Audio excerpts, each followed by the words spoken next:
కరీంనగర్ జిల్లా ఘర్షకుర్తి గ్రామానికి చెందిన ఓదెల నరేష్ బ్రతుకు తెరువు నిమిత్తం వేములవాడ టెంపుల్లో రోజువారు కూలీగా పనిచేస్తున్నాడు. వచ్చిన డబ్బులతో తన వంతు సహాయంగా బీదవారికి, వికలాంగులకి, వృద్ధులకి తన వంతు సహాయంగా సేవా కార్యక్రమాలు చేస్తున్నాడు.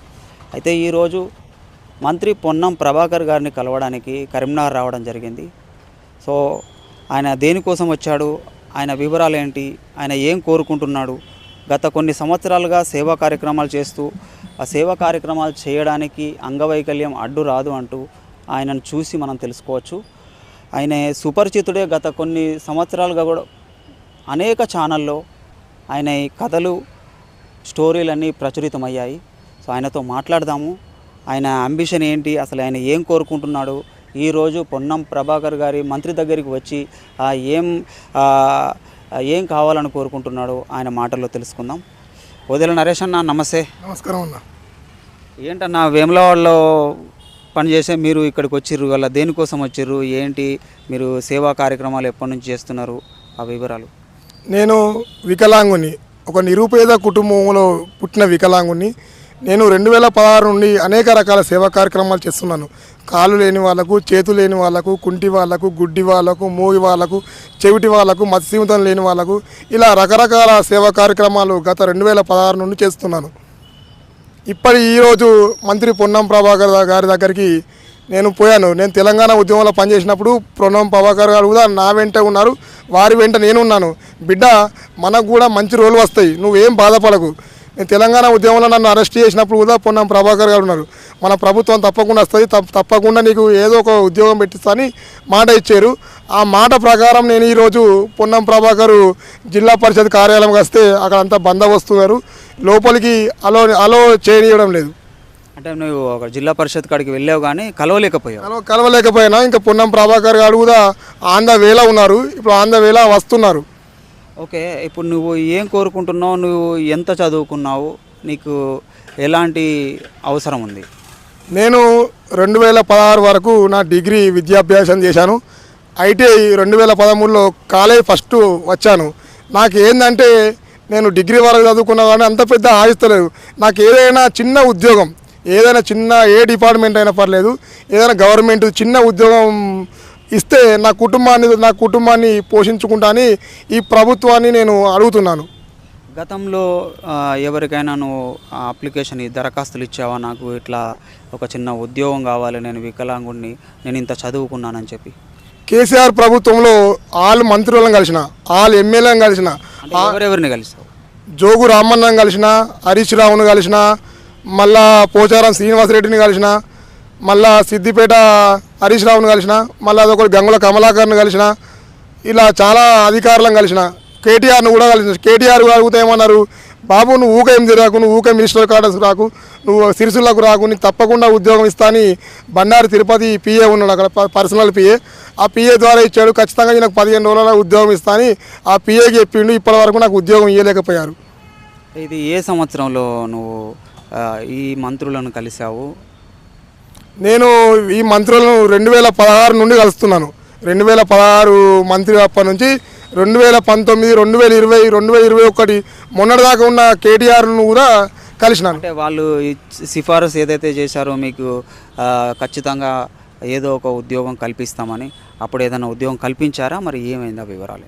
కేటీఆర్ గారిని స్వయంగా సిరిసిల్లలో కలిసిన, వేములవాడలో కలిసిన, చంద్రంపేటలో కలిసిన, తంగలపల్లి జిల్లాలో పలు అభివృద్ధి పనులకు వచ్చినప్పుడు కేటీఆర్ గారు వస్తున్నారని అనుక్షణం తెలిసిన వెంటనే వారి దగ్గరికి పోయి వారికి అప్లికేషన్ ఇచ్చిన. ఇంకెన్నిసార్లు వస్తావు బాబు, నీకు ఉద్యోగం ఇస్తా, నేను ఫోన్ చేస్తా అని చెప్పింది కానీ ఏ పని చేయలేకపోయాడు నాకు. అంటే స్వయంగా అప్పుడు అధికారంలో ఉన్న ఐటీ మినిస్టర్ కేటీఆర్, ఆయన చెప్తే కూడా మీకు ఉద్యోగం రాలేదా? కేటీఆర్ గారు అప్పుడు ఐటీ శాఖ మంత్రి, మళ్ళీ పురపాలక శాఖ మంత్రి. నేను ఉద్యోగం పెట్టిస్తా అని చెప్పిండు తప్ప కానీ ఉద్యోగం పెట్టియలేకపోయాడు. నా బతుకు ఇప్పటికి కూడా అల్లకల్లోలంగానే ఉంది. ఓకే, ఇప్పుడు ప్రజెంట్ మీరు ఏం కోరుకుంటున్నారు? మీ స్టడీ ఎంత, మీకు ఎలాంటి ఉద్యోగం కావాలనుకుంటున్నారు? నా స్టడీ డిగ్రీ వరకు చదువుకున్నా, నాకు ఎలాంటి ఉద్యోగం ఇచ్చినా పర్లేదు. అటెండర్ ఇచ్చినా పర్లేదు, ఏ ఉద్యోగం ఇచ్చినా పర్లేదు, నా క్వాలిఫికేషన్ తగ్గట్టు ఏ ఉద్యోగం ఇచ్చినా కానీ నేను తీసుకుంటాను. ఓకే. మీ కుటుంబ నేపథ్యం ఎట్లాంటిది?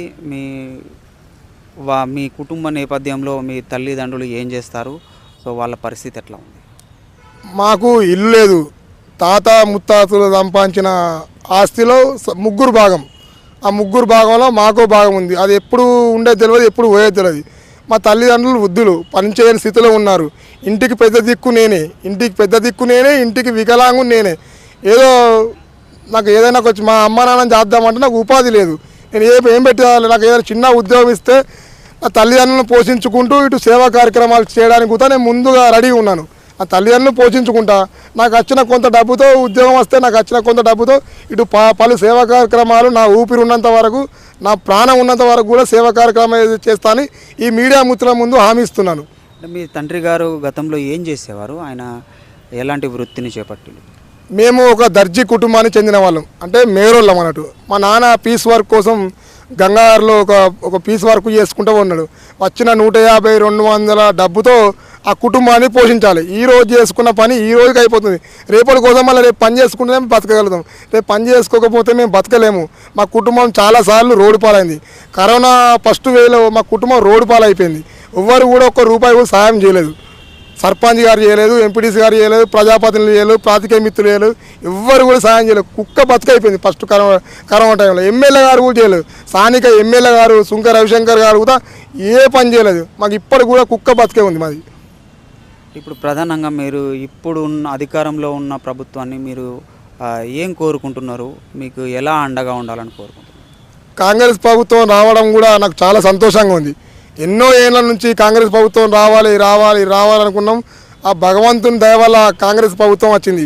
ఈ కాంగ్రెస్ ప్రభుత్వంలో కూడా నా కుటుంబం బంగారం అవుతుంది కావచ్చని నేను అనుకుంటున్నాను. ప్రధానంగా ఇప్పుడు ఏం కోరుకుంటున్నావు ప్రభుత్వాన్ని? ప్రభుత్వాన్ని ఏం కోరుకుంటున్నా అంటే ఏదైనా చిన్నపాటి ఉద్యోగం ఇస్తే నేను పెళ్లి చేసుకుంటా, ఇటు నా కుటుంబాన్ని పోషించుకుంటా. నాకు వచ్చిన ఉద్యోగం వచ్చినాక ఆ ఉద్యోగంలో సగభాగం సేవా కార్యక్రమాలకు కూడా పెడతా అని నేను అనుకుంటున్నాను. ఇప్పటికీ నీకు పెళ్లి కాలేదా? పెళ్లి కాలేదు. నేను 4 సంవత్సరాల నుంచి 5 సంవత్సరాల నుంచి అమ్మాయి కొరకు తిరుగుతున్నాను. ఈయనకేం జాబ్ ఉంది, ఏం కథ ఉంది, నీకు ఎట్లా అమ్మాయిని ఇవ్వాలి, ఎట్లా పెళ్లి ఇవ్వాలని చాలామంది మరిపోతున్నారు. చాలామంది అమ్మాయిల దగ్గరికి అయినా కానీ ఎవరు కూడా రెస్పాండ్ అవుతలేరు. ఉద్యోగం లేదు, ఉద్యోగం ఉంటే పిల్ల ఇస్తారు, నీకు ఉద్యోగమే లేదు, నేను ఏడికెళ్ళి పెళ్ళని ఇవ్వాలని చెప్తారు. ఇది పరిస్థితి. ఓదెల నరేష్ ఈయన అందరికీ సుపరిచితుడే. గత కొన్ని సంవత్సరాలుగా కూడా పలు సేవా కార్యక్రమాల్లో అందరికీ తెలిసిన వ్యక్తిగా అయిపోయాడు. సో